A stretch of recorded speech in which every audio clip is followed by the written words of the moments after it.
RFK Jr. and the Saturated Fat Delusion, Big Food's New Poster Boy. Op-ed by AZLAN ADNAN, MA.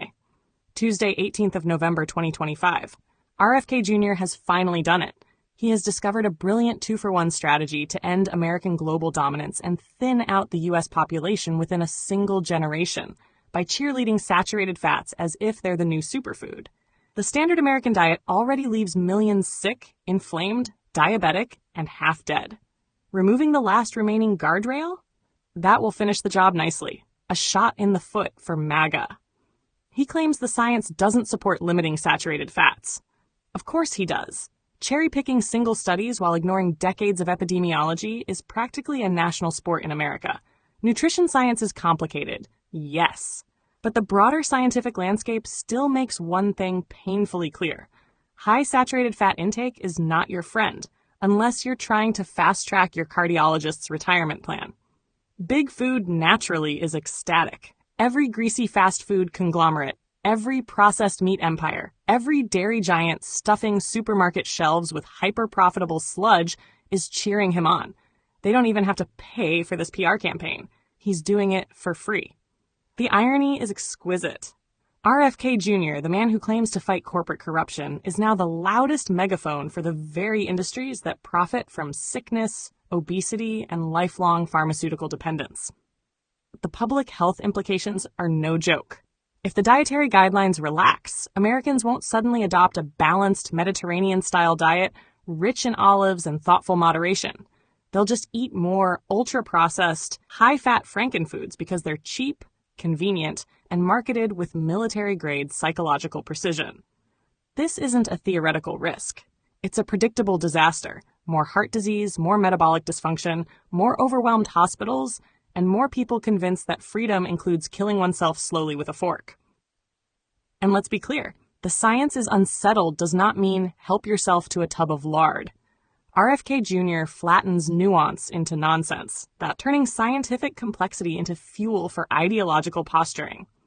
Public health recommendations exist because imperfect knowledge must still guide real-world behavior, especially when the alternative is mass medical carnage. What should we be asking for instead? Guidelines built through transparent, publicly documented processes, not lobbying theatrics. Precision nutrition research that can tailor advice to physiology, not one-size-fits-all slogans. Public education that explains why dietary limits exist rather than undermining trust in all institutions. In the end, RFK Jr.'s saturated fat crusade isn't rebellious. It isn't brave.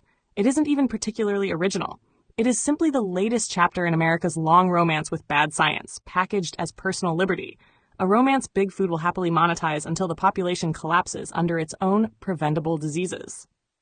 If RFK Jr. really wants to fight corrupt power, he should look at the companies benefiting from his rhetoric, because in this story, he isn't the revolutionary. He's the marketing department.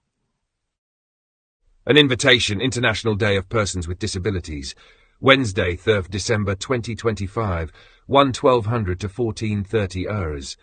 Venue, MAB Canteen, Malaysian Association for the Blind, MAB Complex. Address, Jalan Tebing, off Jalan Tun Sambanthan, 4 Brickfields, 50470 Kuala Lumpur. To commemorate the International Day of Persons with Disabilities this year, I am hosting an informal roundtable luncheon to discuss universal design. Panelists will include my friends with various disabilities, including vision impairment, physical disability, and hearing impairment, as well as my architect and lawyer friends. This informal discussion on universal design will be of interest to architects, town planners, civil engineers, quantity surveyors, advocates for accessibility and inclusivity, persons with disabilities, PWD, as well as caregivers and students of architecture and design. For a totally immersive experience, all sighted persons will be blindfolded throughout the event. Lunch will consist of a whole food, plant-based WFPB menu curated by me. This event is also open to members of the public. Attendance is by donation for able-bodied and sighted persons. Hopefully, your contribution will cover the cost of your lunch, as well as that of a PWD.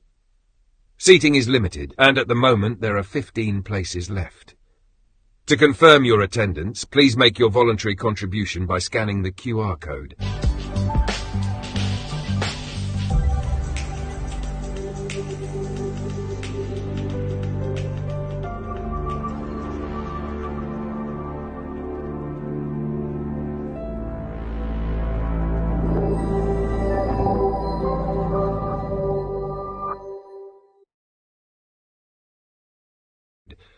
If you're unable to attend but wish to support this event, feel free to make a small donation, not more than 5% of your monthly income.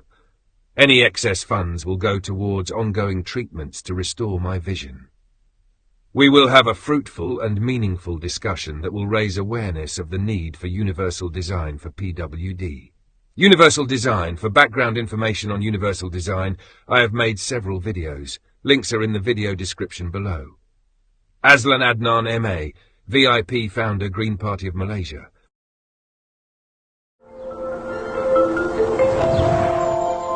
International Day of Persons with Disabilities, Wednesday, 3rd of December 2025.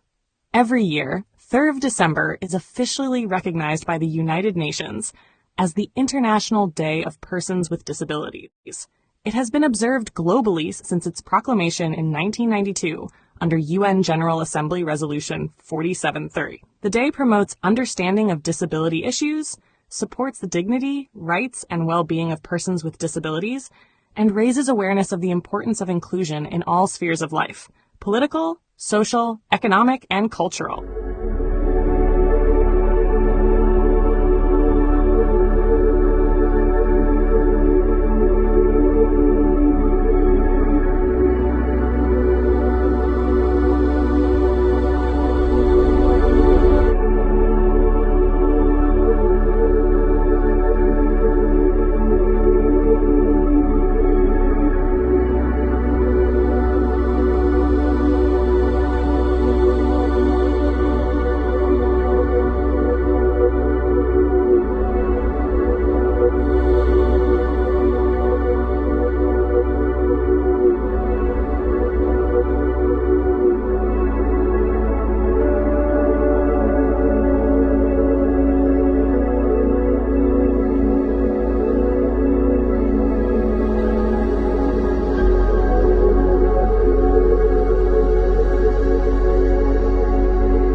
forget to hit that subscribe button to show your support.